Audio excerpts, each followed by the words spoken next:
नमस्कार स्टूडेंट्स, मैं शिवांश जोशी एक बार फिर से आपका YouTube के इस ऑनलाइन टीचिंग प्लेटफॉर्म पर बहुत बहुत स्वागत करता हूं। और आज हम बात करने वाले हैं अर्धसूत्री विभाजन के बारे में। इससे पहले हमने समसूत्री और असूत्री विभाजन पढ़ लिया था। याद दिला दूं, हम कोशिका टॉपिक कवर कर रहे हैं यहाँ पर। ओके, तो देखिए अर्धसूत्री विभाजन थोड़ा बड़ा टॉपिक है और टाइम अपने पास सीमित है, तो आज जो है हम रिवीजन को थोड़ा स्किप करेंगे। इससे पहले की जो 6-7 वीडियोज़ हैं उनमें मैंने अच्छी तरह से आपको रिवीजन करवा दिया है। सो मुझे ऐसा लगता है कि आपको सारी चीज़ें अच्छे से याद भी हो गई होंगी और समझ में भी आ रही होंगी। तो चलिए अपने टॉपिक पर आते हैं, जिसका नाम है अर्धसूत्री विभाजन। देखिए, अर्धसूत्री विभाजन की अपन बात कर रहे हैं। सबसे पहले तो जो अपन हमेशा करते हैं, नाम से इसका अर्थ निकालते हैं। ओके, अर्धसूत्री कोशिका विभाजन है ये। देखिए, अर्धसूत्री, अर्ध का मतलब आधा, अर्ध का मतलब आधा, और सूत्री का मतलब गुणसूत्र। ओके, इसका मतलब ये ऐसा विभाजन है जिसमें गुणसूत्रों की संख्या आधी रह जाएगी। किसके आधी रह जाएगी, किससे कंपेयर करें इस चीज़ को, तो मात्र जो गुणसूत्र है, जो माता के गुणसूत्र हैं, उनकी संख्या की आधी रह जाएगी पुत्री गुणसूत्रों के अंदर। अर्थात ये मान लीजिए माता की कोशिका है, ये उसके अंदर केंद्रक है, इसमें गुणसूत्रों की संख्या, मैं ह्यूमन बॉडी की बात कर रहा हूँ, 46 है। तो अर्धसूत्री विभाजन के बाद जो कोशिका बनेंगी उनके अंदर गुणसूत्रों की संख्या आधी रह जाएगी। कितनी? 23। कितनी? 23। ओके, यही क्या है हमारा अर्धसूत्री विभाजन। मुझे बताइए, अर्धसूत्री विभाजन के बारे में हमने इससे पहले थोड़ा सा पढ़ा था, तो मैंने वहाँ कहा था आपसे कि अर्धसूत्री विभाजन जनन कोशिकाओं में पाया जाता है। कहाँ पाया जाता है? जनन कोशिकाओं में, रिप्रोडक्टिव सेल्स में। ओके, तो सबसे पहली बात हम लिख लेते हैं यहाँ पर कि अर्धसूत्री जो विभाजन है वो जनन कोशिकाओं में पाया जाता है। ओके, अब ये जनन कोशिका है कौन सी, ये देखिए। सबसे पहले तो देखिए, जनन कोशिकाओं की अपन बात करें तो जनन कोशिकाओं में अगर जंतुओं की मैं बात करूं तो नर जनन अंग जो हैं उनको बोला जाता है वृषण। क्या बोला जाता है? वृषण।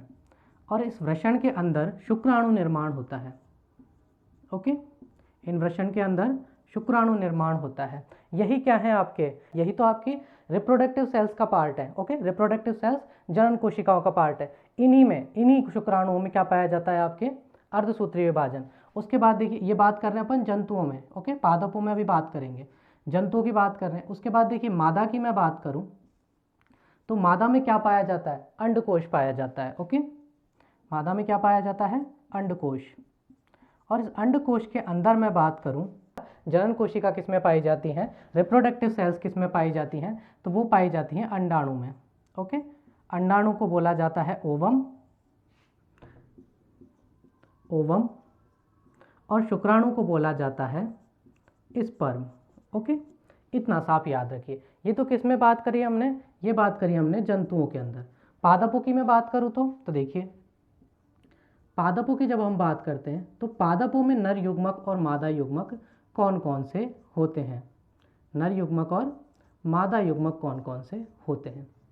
अच्छा, याद कीजिए, अगर आपने थोड़ा सा बॉटनी पढ़ी है तो आपको पता होगा परागकण क्या होते हैं।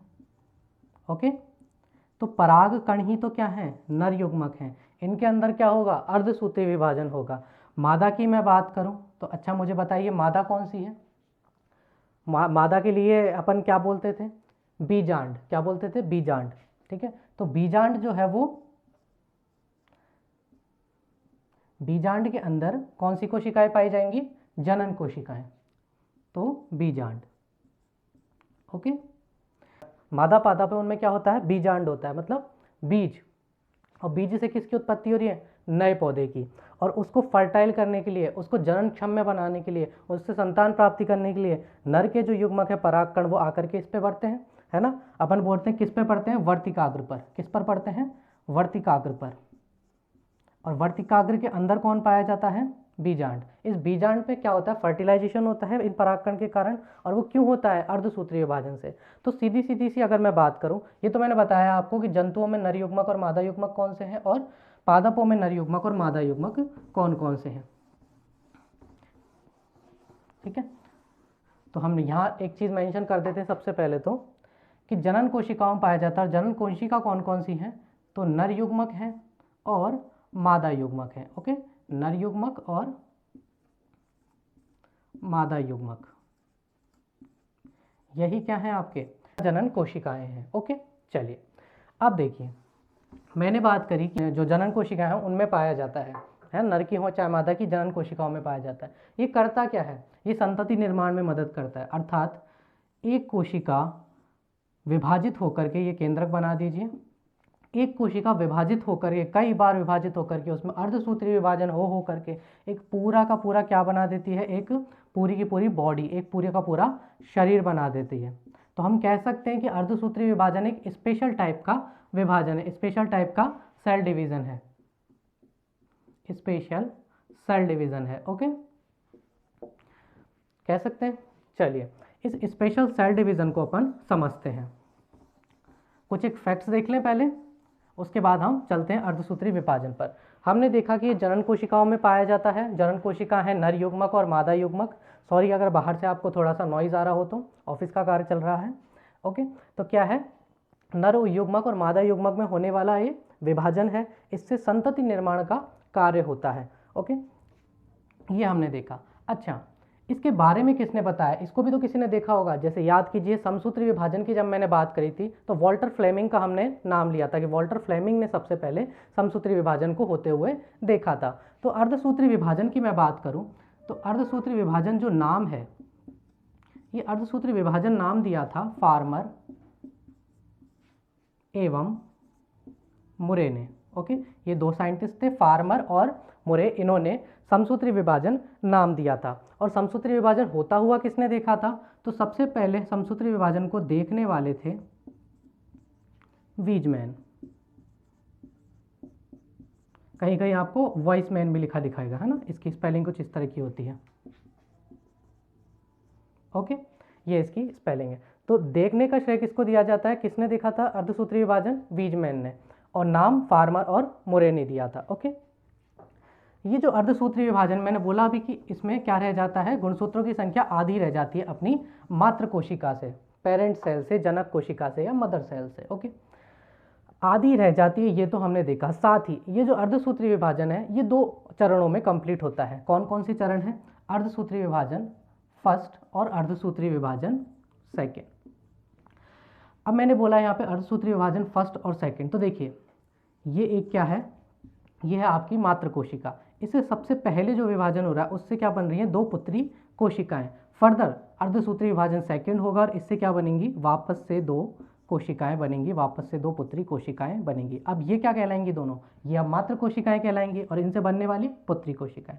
तो मैं कह दूं, अच्छा, अर्धसूत्री विभाजन जो है इसको मियोसिस बोला जाता है। क्या बोला जाता है, मियोसिस।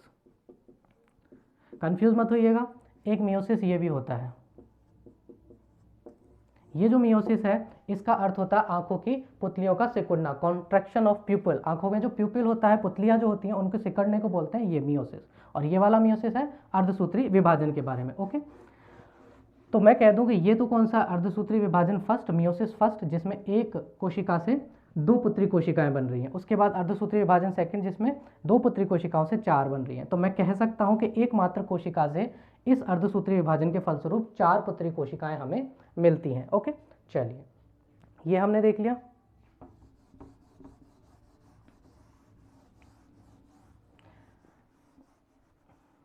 इसके बाद हम चलते हैं अर्धसूत्री विभाजन की अवस्थाओं पर।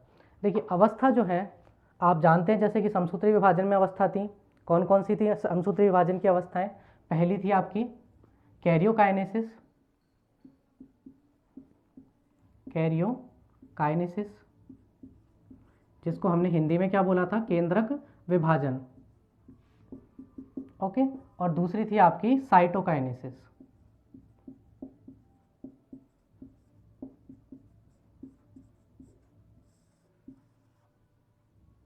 ओके, तो देखिए हमने दो प्रोसेस देखी थी, समसूत्री विभाजन में भी यही देखा था, कैरियोकाइनेसिस केंद्रक विभाजन और साइटोकाइनेसिस कोशिका द्रव्य विभाजन। ओके, अर्धसूत्री विभाजन को समझने से पहले हम एक और अवस्था समझते हैं जिसका नाम क्या है, अंतरावस्था। ये जस्ट अर्धसूत्री विभाजन से पहले की अवस्था जिसमें कोशिका रहती है। जैसे कि मैंने समसूत्री विभाजन में बताया, जब मैंने प्रोफेज स्टार्ट किया था उससे पहले एक अवस्था बताई अंतरावस्था। उसमें क्या हो रहा था, उसमें सेल अपना ग्रोथ कर रही थी, सेल अपने खुद को बढ़ा रही थी, अपने अंदर माइटोकॉन्ड्रिया की कमी है तो उसको पूरा कर रही थी, अगर कोशिका द्रव्य की कमी है तो उसको सघन कर रही थी, यही काम कर रही थी। ओके, हमारी ग्रोथ, हमारे पोषण के लिए कार्य कर रही थी, न्यूट्रिशन दे रही थी। तो जो अंतरावस्था है इसके अंदर सेल अपने डेली रूटीन का काम करती है। ये कोई कोशिका विभाजन की अवस्था नहीं है, ये कोशिका विभाजन से पहले की अवस्था है। ओके, और हम कह सकते हैं कि क्या कर रही है, ये विराम कर रही है या आराम कर रही है, तो इसको विराम अवस्था भी बोल दिया जाता है। विराम का मतलब जो डेली रूटीन का काम है इसका, ऊर्जा बनाना, न्यूट्रिशन का काम करना, पोषण देना, यही तो काम है इसका, तो वही सारे काम कर रही है ये। ओके, लेकिन इसमें एक और अंतरावस्था जो है वो कोशिका चक्र के अंदर ही आती है। तो कोशिका चक्र के अंदर जो फेज है, देखिए ये कोशिका, ये मैंने आपको समसूत्री विभाजन में भी समझा दिया था, G1, G2 और S। अब समझा देता हूँ, वापस से देख लीजिए। G1 अवस्था तो जी उसको हमने ग्रोथ फेज बोला कि इसमें सेल सिर्फ ग्रोथ कर रही है। क्या कर रही है, ग्रोथ कर रही है। G2 में भी क्या कर रही है, ग्रोथ कर रही है। ग्रोथ का मतलब ऊर्जा, पोषण देना, अगर कोई कोशिकाओं की कमी है तो उसको वापस बनाना, उसको और परिपक्व करना, खुद को परिपक्व करना, मैच्योर करना, ये सारे काम किस में कर रही है, G1 और G2 फेज में। लेकिन जब इसे पता चलता है कि अर्धसूत्री विभाजन होने वाला है तो सिंथेसिस फेज के अंदर ये क्या करती है, अपने गुणसूत्रों के अंदर, अपने गुणसूत्रों के अंदर, गुणसूत्र किसमें पाए जाएंगे, कोशिका के केंद्रक में। तो कोशिका के केंद्रक के अंदर जो गुणसूत्र है वो क्या करने लग जाते हैं, खुद को मैं बोलूँ द्विगुणित करने लग जाते हैं, या उनके अंदर का जो मटेरियल है, आनुवंशिक पदार्थ है, वो बढ़ने लग जाता है, उसका रेप्लिकेशन होने लग जाता है। आनुवंशिक पदार्थ क्या है, डीएनए। तो इस डीएनए का क्या होने लग जाता है, रेप्लिकेशन, इसकी कॉपीज बनने लग जाती हैं। और ये कॉपीज बनने के कारण क्या होता है, जो गुणसूत्र होते हैं वो धागेनुमा संरचना में आ जाते हैं। धागेनुमा संरचना में आने के कारण गुणसूत्र कुछ इस तरह से दिखने लगते हैं। ओके, इस तरह से आपको गुणसूत्र दिखने लगते हैं, धागेनुमा संरचना हो जाती है। ठीक है, कोई गुणसूत्र है, इसके अंदर क्या है, एक ही गुणसूत्र था ये, इसके अंदर क्या है, आनुवंशिक पदार्थ बढ़ा तो इसकी लंबाई बढ़ेगी, तो इस तरह से क्या है, ये धागेनुमा संरचना बन गई और इस तरह से गुत्थम गुत्था होकर के और एक जाल बना लिया। इस जाल को हमने बोला क्रोमेटिन जाल। क्या बोला इसको, क्रोमेटिन जाल। ओके, तो गुणसूत्र जो है सिंथेसिस फेज के अंदर क्रोमेटिन जाल बना लेते हैं, अंतरावस्था के अंदर क्रोमेटिन जाल बना लेते हैं जब उनको अर्धसूत्री विभाजन के बारे में पता चलता है। सिर्फ इतना सा डिफरेंस है समसूत्री से, उसके आगे।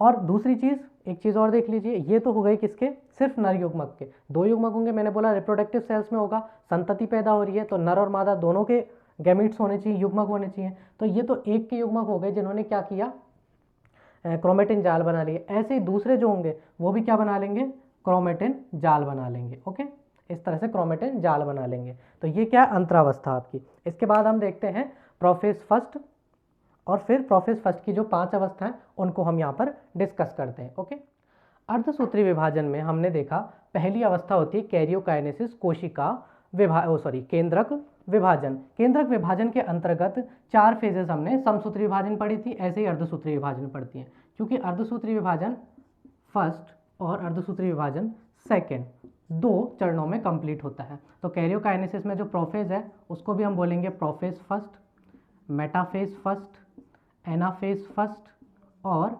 Telophase first. ओके, इधर जो कैरियोकाइनेसिस के अंतर्गत अवस्थाएं होंगी उनको बोलेंगे prophase second, metaphase second, anaphase second और टेलोफेज सेकेंड। ओके, ये तो हुई किसकी, कैरियोकाइनेसिस की अवस्थाएं, केंद्रक विभाजन की अवस्थाएं, समसूत्री विभाजन फर्स्ट और समसूत्री विभाजन सेकंड के अंतर्गत। इसके अलावा क्या होता है, जब ये कंप्लीट हो जाएगा, केंद्रक का विभाजन हो जाएगा, तो सेकंड होगा हमारा साइटोकाइनेसिस या कोशिका द्रव्य विभाजन। और ये साइटोकाइनेसिस हम एक ही अवस्था में कंप्लीट इसको कर लेंगे, एक ही फेज में कंप्लीट हो जाता है। तो ये है आपकी क्या, अर्धसूत्री फर्स्ट और अर्धसूत्री सेकंड। हम अर्धसूत्री फर्स्ट पढ़ रहे हैं और उसकी सबसे पहली अवस्था प्रोफेज फर्स्ट पढ़ रहे हैं। ओके, तो चलिए अर्धसूत्री विभाजन की सबसे पहली अवस्था कौन सी है, प्रोफेज फर्स्ट, इसको डिस्कस करते हैं।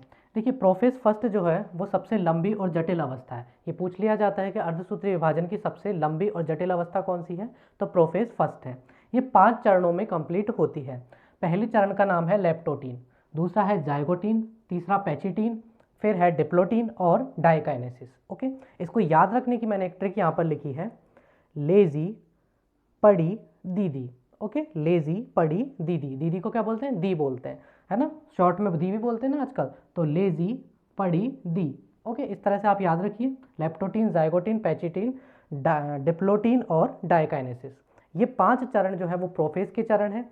इन चरणों के साथ प्रोफेज कंप्लीट होती है। तो आप देख ही रहे हैं कितनी जटिल प्रक्रिया है प्रोफेज फर्स्ट की। चलिए इसको समझते हैं हम। सबसे पहले समझते हैं हम लेप्टोटीन को। ओके, तो चलिए लेप्टोटीन को समझते हैं। लेप्टोटीन के शब्द का अर्थ हम पहले देख लेते हैं। देखिए लेप्टो का अर्थ क्या होता है, लेप्टो का अर्थ है थिन, पतला, और टीन का मतलब है थ्रेड। ये थ्रेड मतलब रेशे, धागे, फाइबर्स या रिबन मैं कह दूं। ओके, धागे। अर्थ क्या निकला लेप्टोटीन का, पतले धागे। इसमें अब देखिए अर्थ से ही हम समझते हैं लेप्टोटीन जो फेज है, लेप्टोटीन अवस्था है क्या। इस लेप्टोटीन अवस्था के अंदर जो हमने अंतरावस्था में देखा था, सिंथेसिस फेज या संश्लेषण अवस्था के अंदर के जो गुणसूत्र हैं वो जालनुमा संरचना बनाने लग जाते हैं, बहुत सारे धागे धागे में वो परिवर्तित हो जाते हैं, जिन्हें हमने क्रोमेटिन जाल बोला था। यही क्रोमेटिन जाल जो है वो और ज़्यादा कंडेंस्ड हो जाता है, और ज़्यादा संघनित हो जाता है, और हमें धीरे धीरे इसमें गुणसूत्र दिखने लगते हैं। इनमें क्या दिखने लगते हैं, हमें धीरे धीरे गुणसूत्र दिखने लगते हैं। अभी तक ये गुणसूत्रों का इस तरह से जाल था, अब ये और कंडेंस्ड हो गया, और ज़्यादा कंडेंस्ड हो गया, और हमें क्या दिखने लग गए, अब गुणसूत्र दिखने लग गए। ओके, अभी गुणसूत्र बने नहीं है, सिर्फ दिखने लगे।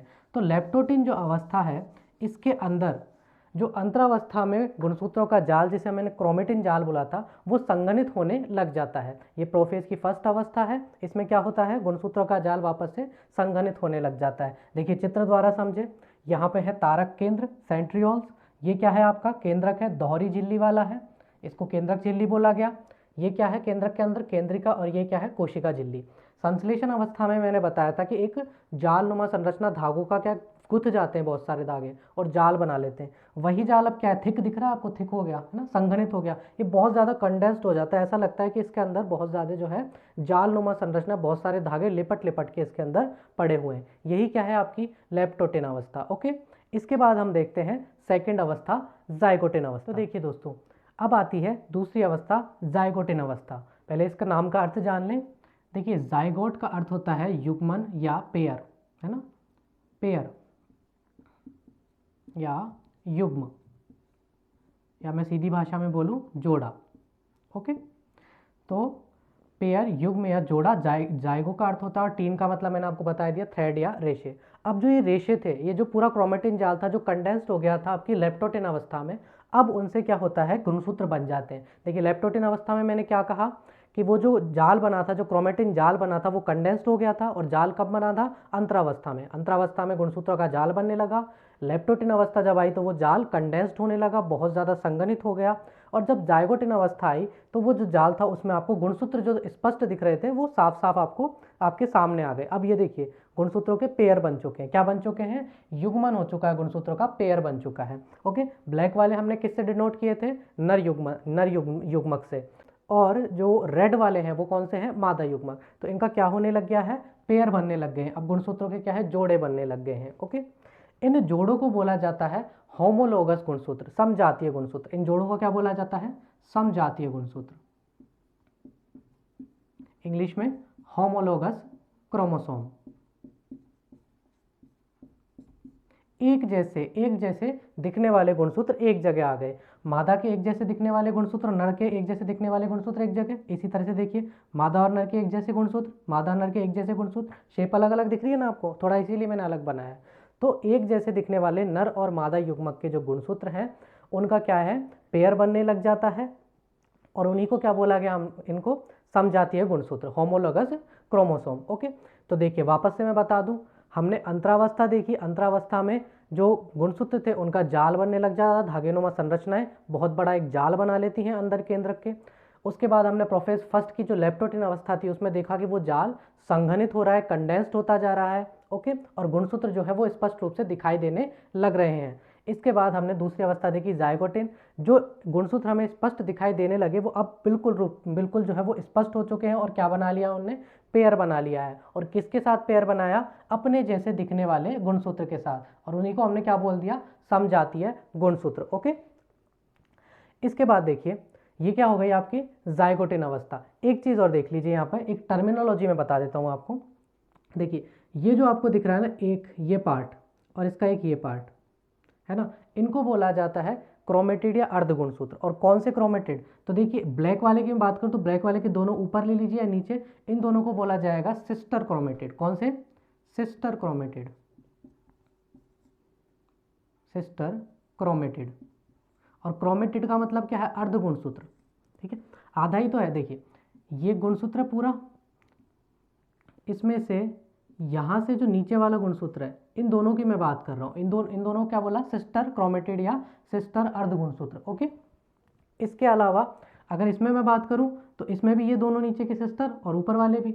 अगर मैं बात करूँ इसकी और इसकी, मतलब एक ब्लैक वाला एक रेड वाला, तो उनको बोल दिया जाएगा नॉन सिस्टर क्रोमेटिड। ओके, तो ये आप याद रखिएगा। अगर मैं बोलूँ सिस्टर क्रोमेटिड तो आप समझ जाइएगा वो नर युग्मक के हैं या मादा युग्मक, मतलब एक ही युग्मक के दो अर्धगुणसूत्र हैं। और अगर मैं बोलूँ नॉन सिस्टर तो समझ जाइएगा दो जो युग्मक है नर और मादा, उन दोनों के अलग अलग अर्धगुणसूत्र हैं। ओके, चलिए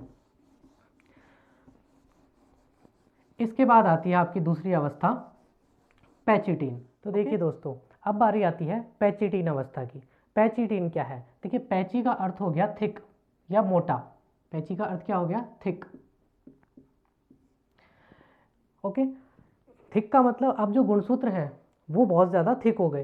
पहली अवस्था कौन सी थी, अंतरावस्था, जो कोशिका विभाजन के पहले की अवस्था थी। उसमें क्या हो रहा था, जितने भी क्रोमेटिन थे वो सारे क्या, जो भी जितने भी गुणसूत्र थे वो धागे नुमा संरचना बना करके क्रोमेटिन जाल बना रहे थे। ओके, उसके बाद हमने देखी लेप्टोटीन, जिसमें जो गुणसूत्र थे, जो क्रोमेटिन जाल था वो और ज़्यादा कंडेंस्ड और ज़्यादा सघन हो गया था और ज़्यादा मोटा हो गया था, और उसमें जो आनुवंशिक पदार्थ था वो और ज़्यादा बनने लग गया था, उसकी और ज़्यादा कॉपीज होने लग गई थी। उसके बाद देखा आपने जाइगोटिन, तो जो गुणसूत्र थे वो स्पष्ट दिखाई देने लग गया और उनका क्या होने लग गया, युग्मन होने लग गया। जो सिंगल लेयर थे इस तरह की धागेनुमा संरचना जो थी, अब उनका क्या हो गया, युग्मन हो गया। ऐसे दो बन गए। ठीक है, इस तरह से दो बन गए जाइगोटिन के अंदर। अब बात आती है पैचिटीन की।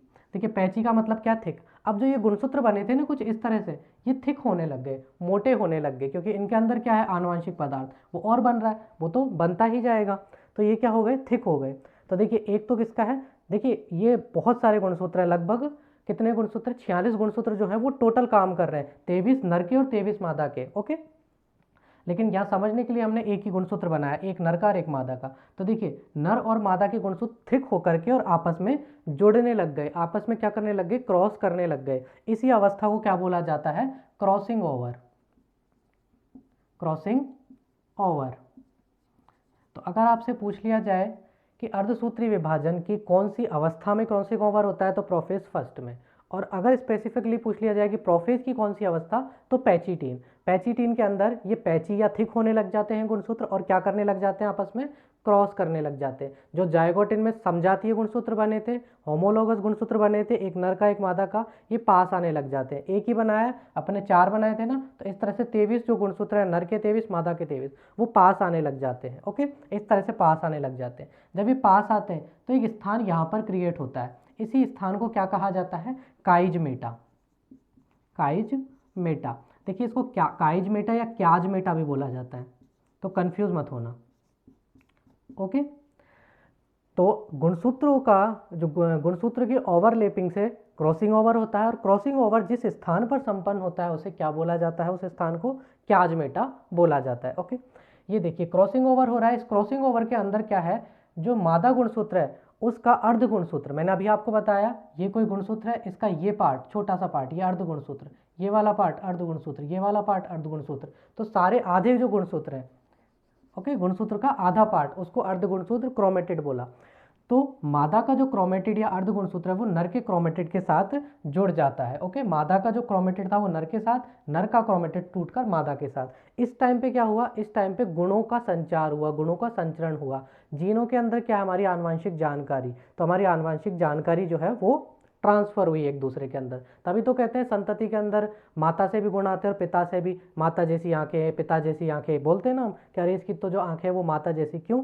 ये क्रॉसिंग ओवर के टाइम पे संपन्न होती है चीज़, ये क्रॉसिंग ओवर के कारण ही संभव हो पाता है। ओके, तो क्रॉसिंग ओवर में क्या हुआ, जो गुणसूत्र थे उनके अर्ध गुणसूत्र टूटे और दूसरे, मान लीजिए मादा के टूटे तो वो नर पर जाकर चिपक गए, और जो नर के टूटे वो मादा के जो गुणसूत्र थे उन पर जाकर चिपक गए। ये कौन सी थी? पैचिटिन अवस्था। ओके, इसके बाद हम पढ़ते हैं 4th नंबर की अवस्था। देखिए प्रोफेज की 4th अवस्था आती है डिप्लोटीन। ओके, अब डिप्लोटीन में क्या होता है एक बार रिवीजन कर लेते हैं। देखिए अंतरावस्था से हम स्टार्ट करते हैं। अंतरावस्था में क्या हुआ था? अंतरावस्था की संश्लेषित अवस्था जो थी उसमें क्रोमेटिन का जाल बनने लग गया था, गुणसूत्रों का धागेनुमा संरचना जो है एक जाल बनाने लग गई थी। उसके बाद हमने देखा कैरियोकाइनेसिस की प्रोफेज जो फर्स्ट अवस्था थी उसमें लेप्टोटिन में क्या हुआ कि वो जाल संघनित होने लग गया, उसमें और ज़्यादा आनुवांशिक जो पदार्थ था डीएनए वो और ज़्यादा कंडेंस्ड होने लग गया, और ज़्यादा उसकी कॉपीज बनने लग गई, तो वो थिक हो गया। ओके, उसके बाद हमने देखा जाइगोटिन में क्या हुआ कि जो आपको क्रोमेटिन के जाल दिख रहे थे अब वो एक स्पष्ट रूप से दिखने वाले गुणसूत्र बन चुके हैं, और नर और मादा युग्मक, एक जैसे दिखने वाले नर और मादा युग्मक साथ साथ आ गए हैं, जिन्हें हमने बोला समजातीय गुणसूत्र या होमोलोगस क्रोमोसोम्स। ओके, इसके बाद हमने देखा लेप्टोटिन हो गया, जाइगोटिन हो गया, पैचिटिन में हमने क्या देखा कि पैचिटिन के अंदर क्रॉसिंग ओवर हो रहा था। अब जो ये जो गुणसूत्र बन गए हैं ये अपने होमोलोगस गुणसूत्र के साथ अपने क्रोमेटिड को तोड़कर और स्थानांतरित कर रहे हैं। क्रोमेटिड टूटा, इस पे स्थानांतरित हो गया, मादा का क्रोमेटिड टूटा, नर पे स्थानांतरित हो गया। ओके, पैचिटिन में हमने ये देखा। इसके बाद आती है डिप्लोटीन में क्या होता है? डिप्लो का मतलब है डिप्लीशन। क्या मतलब है इसका? डिप्लीशन मतलब कि गायब होना। किसका गायब होना? तो अब जो है केंद्रक कला या मैं बोल दूं केंद्रक झिल्ली वो पूरी तरह से गायब होने लग जाती है। देखिए मैंने डॉट डॉट बनाया, मतलब ये गायब हो रही है। ओके, इसके अलावा जो केंद्रिका है वो भी विलुप्त हो जाती है, अब इसमें केंद्रिका आपको नहीं दिखेगी। ओके, और साथ ही जो जब ये डिप्लीशन होने लग जाता है तो बाहर कौन बैठे? तारक केंद्र। याद कीजिए समसूत्री विभाजन में जब केंद्रक झिल्ली विलुप्त हो गई थी और सारे केंद्रक कहाँ गए थे? कोशिका में, तो तारक केंद्र जो थे उन्होंने देख लिया था और वो कहाँ चले गए थे? ध्रुवों पर। तो अब जो तारक केंद्र है वो ध्रुवों पर जाने लग जाएंगे। कहाँ पर जाने लग जाएंगे? ध्रुवों पर। और इन तारक केंद्रों से स्पिंडल फाइबर्स, तर्कुतंतु निकलने लग जाएंगे। ओके, और ये तर्कुतंतु क्या करेंगे? ये जो बाहर के केंद्रक झिल्ली विलुप्त होने के कारण जो बाहर कोशिका में आए गुणसूत्र हैं उनको अपनी तरफ खींचेंगे, स्पाइडरमैन के वेब की तरह। स्पाइडरमैन का वेब ऐसे होता है, डाला और खींच लिया। तो ये क्या है? तर्कुतंतु उसी तरह से गुणसूत्रों का अपनी ओर आकर्षित करते हैं। ओके, तो ये कौन सी अवस्था हुई आपकी? डिप्लोटीन में क्या हुआ? डिप्लीशन हुआ। किसका? जो केंद्रक की झिल्ली थी उसका डिप्लीशन हुआ, वो गायब होने लग गई और केंद्रिका भी गायब हो गई। इतना सा काम किसमें है? डिप्लोटीन में। इसके बाद आती है आपकी डायकाइनेसिस। प्रोफेज फर्स्ट की 5वीं जो प्रोसेस है वो है डायकाइनेसिस। देखिए डायकाइनेसिस में क्या होता है कि अब जो गुणसूत्र है वो मध्य पट्टिका पर आने लग जाते हैं। कहाँ पर आने लग जाते हैं? इसके मध्य में आने लग जाते हैं, और जो अपने तर्कुतंतु थे इनसे जो अपने तारक केंद्र थे इनसे तर्कुतंतु निकलना स्टार्ट हो जाते हैं। ओके, तो ये देखिए ये तर्कुतंतु निकलने लग गए हैं और ये जो है बीच में जमा होने लग गए, अभी पूरी तरह से जमा नहीं हुए। इसी को क्या बोला? डायकाइनेसिस। एक बार वापस से अपन पांचों को रिवाइज कर लेते हैं। देखिए यहाँ अंतरावस्था से देखते हैं। अंतरावस्था जो थी वो क्या थी? सिंथेसिस फेज के अंदर जितने भी गुणसूत्र थे उनका क्या बन रहा था? एक जाल बन रहा था। ओके, उसको हमने क्या बोला? क्रोमेटिन जाल। ये क्रोमेटिन जाल प्रोफेज फर्स्ट की लेप्टोटिन में आकर संघनित हो गया, मोटा हो गया। इसमें और ज़्यादा जो डीएनए मटेरियल था, जो आनुवंशिक पदार्थ था, वो और ज़्यादा इसमें बन गया, तो ये थिक हो गए। ओके, संघनित हो गए। इसके बाद हमने देखा जाइगोटिन के अंदर क्या हुआ? जो ये क्रोमेटिन, जो ये थिक क्रोमेटिन जाल था, इसमें अब गुणसूत्र बनने लग गए। ये जो इस तरह के रेशे थे इनमें अब क्या बनने लग गए? गुणसूत्र बनने लग गए, और ये यहाँ से इस तरह से गुणसूत्र इनमें बनने लग गए, अलग अलग तरीके के, है ना। कोई इस तरीके का गुणसूत्र बन गया, कोई इस तरीके से गुणसूत्र बन गया, कोई इस तरीके से गुणसूत्र बन गया, है ना। इस तरह से अलग अलग दिखने वाले गुणसूत्र में बनने लग गए, मतलब कि जाइगोटिन में स्पष्ट रूप से गुणसूत्र दिखने लग गए, नर के और मादा के। ओके, और उन्होंने क्या बना लिया? उन्होंने पेयर्स बना लिए। नर का अगर ऐसा दिख रहा है तो इसी के साथ मादा का भी ऐसा ही दिखने वाला एक पेयर बन गया। इन्हीं को हमने क्या बोल दिया? होमोलोगस। इसके बाद देखिए हमने देखा तीसरी पैचिटीन। पैचिटीन जो है वो सबसे इंपॉर्टेंट है क्योंकि इसमें क्रॉसिंग ओवर होने वाला है। अब जो समजात गुणसूत्र हैं इनके क्रोमेटिड टूटते हैं और एक दूसरे पर स्थानांतरित हो जाते हैं। नर का क्रोमेटिड टूटकर मादा पर और मादा का क्रोमेटिड टूटकर नर पर चला जाता है। इसी को क्या बोला हमने, क्रॉसिंग ओवर। और क्रॉसिंग ओवर के दौरान जिस स्थान पर ये क्रॉस करते हैं, नर और मादा के जो ये गुणसूत्र है जहाँ क्रॉस करते हैं उस स्थान को क्या बोला, क्याजमेटा या काइजमेटा। ओके, इसके बाद हमने देखा डिप्लोटीन। डिप्लोटीन में क्या हुआ, डिप्लीशन हुआ, गायब हुआ। कौन गायब हुआ, तो केंद्रक जो झिल्ली थी वो और केंद्रिका गायब हो गए। अब गुणसूत्र कहाँ आ गए, कोशिका के अंदर आ गए, कोशिका द्रव्य के अंदर आ गए। तारक काय को पता चला कि गुणसूत्र आ चुके हैं, ये जा करके अपने स्पाइडर वेब निकाल करके बैठ गए, मतलब कि तर्कुतंतु। क्या निकाल करके बैठ गए, तर्कुतंतु या स्पिंडल फाइबर्स, और इनको खींचने के लिए तैयार हो गए कि अब इनको खींचेंगे। जैसे ये मध्य पट्टिका पर जमा होंगे इनको खींचा जाएगा। यही क्या है, diakinesis.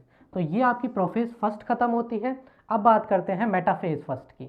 Okay, metaphase first. Metaphase first में क्या होता है कि सारे गुणसूत्र पूर्ण रूप से और बीच में जमा हो जाते हैं, बीच की जो पट्टिका है इस पे अलाइन हो जाते हैं। ओके, अभी मैंने 4 ही दिखाए, ऐसे कि पूरे के पूरे जो गुणसूत्र है वो यहाँ से लेकर और यहाँ तक जमा हो जाते हैं। बीच में जमा हो गए तो गुणसूत्रों में क्या होगा, प्रतिकर्षण होगा, है ना। और ये क्या करेंगे, ये जो स्पिंडल फाइबर ये इनको आकर्षित करेंगे, खींचेंगे।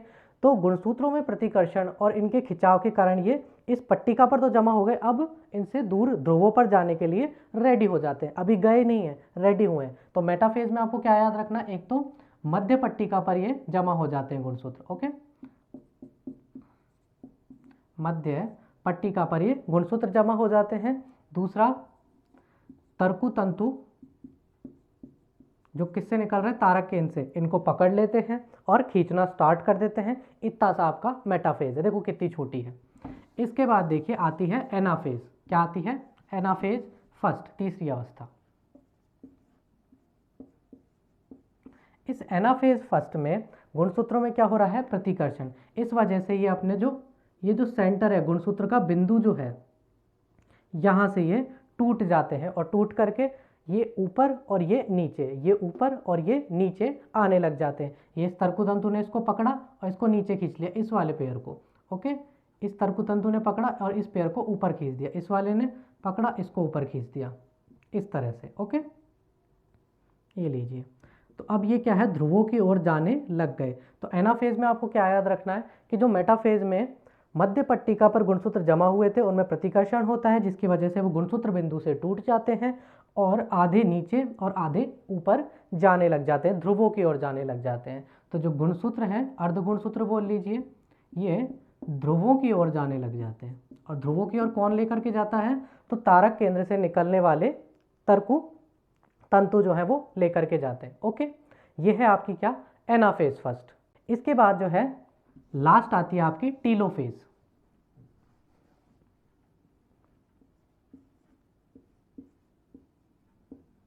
Telophase first. टीलोफेज क्या है, अंत्यावस्था है, अंतिम अवस्था है। गुणसूत्र जो है वो कहाँ पहुंच चुके हैं, ध्रुवों पर पहुंच चुके हैं। अब ये जो गुणसूत्र है वो कहाँ पहुंच चुके हैं, ध्रुवों पर पहुंच चुके हैं, यहाँ पहुंच चुके हैं। ये लीजिए इस तरह से। अब मुझे आधा आधा दिखाने की जरूरत नहीं, आप समझ जाएंगे, है ना। मैं 2 को ही बना देता हूँ।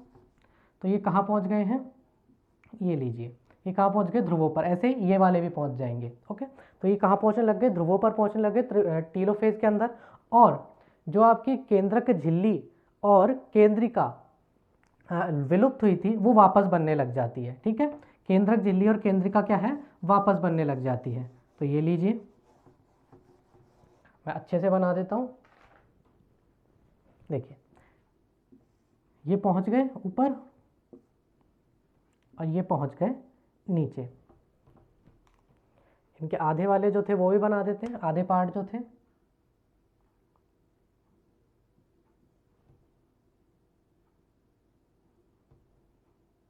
ओके, तो ये कहाँ पहुँच गए, ऊपर पहुँच गए। और यहाँ पर क्या बनने लग गया, अब इनके ऊपर वापस से केंद्रक झिल्ली बनने लग गई और वापस से केंद्रिका आ गई। इस पर भी केंद्रक झिल्ली बनी और केंद्रिका आ गई।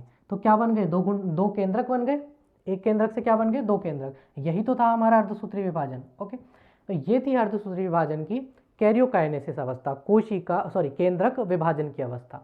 केंद्रक विभाजन के बाद क्या होता है कि अर्धसूत्री विभाजन सेकंड स्टार्ट होता है, माइटोसिस सेकंड। लेकिन उससे पहले क्या होगा, एक कोशिका यहाँ से टूटेगी। एक तो पढ़ा था हमने क्या, कैरियोकाइनेसिस, और दूसरा पढ़ा था साइटोकाइनेसिस। अब क्या होगा इसमें, साइटोकाइनेसिस होगा। ओके, तो ये जो साइटोकाइनेसिस है, इसमें क्या होता था, समसूत्री विभाजन में याद कीजिए, यहाँ से बनने लग जाती है खांच इस तरह से, और ये यहाँ से पिचक करके कोशिका, और 2 क्या बना लेती है, पुत्री कोशिकाएं बना लेती है। क्या बना लेती है, 2 पुत्री कोशिकाएं बना लेती है, केंद्रक और ये एक और केंद्रक। ये 2 पुत्री कोशिकाएं बना ली। ये तो थी आपकी अर्धसूत्री विभाजन की पहली अवस्था, जिसको बोलते हैं अर्धसूत्री विभाजन फर्स्ट। ओके, इसके बाद क्या हुआ, ये दोनों बन गई, तो इसके बाद होगा अर्धसूत्री विभाजन सेकंड। और जो अर्धसूत्री विभाजन सेकंड जो है, ये आपका समसूत्री विभाजन भी कहलाता है। क्या कहलाता है, समसूत्री विभाजन। अर्धसूत्री विभाजन को समसूत्री विभाजन भी कह सकते हैं अपन, क्योंकि जैसा समसूत्री विभाजन हुआ था, अब सेम वही प्रोसेस होगी इसके अंदर। अब जब 2 सेल्स बन चुकी हैं, सिर्फ जो समसूत्री विभाजन था उसको क्या बोल दिया, अर्धसूत्री सेकंड बोल दिया, क्योंकि वो उसी फेज के अंतर्गत हो रहा है। ओके, उसी कोशिकाओं में हो रहा है। तो ये एक मादा जो कोशिका थी, उससे क्या बन गई, अब 2 पुत्री कोशिकाएं बन गई। अब इन 2 पुत्री कोशिकाओं में फर्दर डिवाइडेशन होगा। याद कीजिए, समसूत्री में हमने क्या पढ़ा था, वही prophase, metaphase, anaphase, telophase, prophase, metaphase, anaphase, telophase. यहाँ पर सिर्फ इनके आगे आपको सेकंड लगाना है।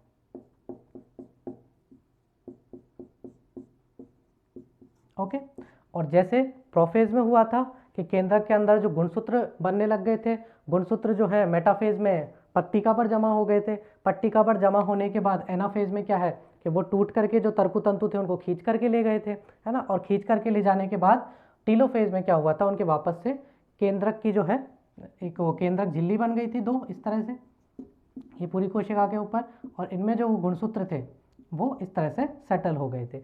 और इससे वापस से फर्दर क्या बन गई, 2 और कोशिकाएं बन गई। ओके, 2 और कोशिकाएं बन गई, ये लीजिए।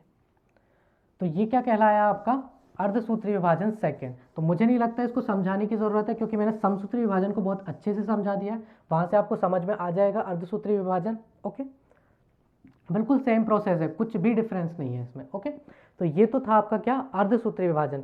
इसकी जो प्रोफेज अवस्था है, प्रोफेज फर्स्ट, वो सबसे बड़ी और सबसे इंपॉर्टेंट है। सवाल वहीं से आते हैं, तो उसको जितना हो सके, जितनी बार रिपीट कर सको उतनी बार रिपीट करें, पढ़ें अच्छे से और याद कर लें। ओके, तो आज की वीडियो में इतना ही।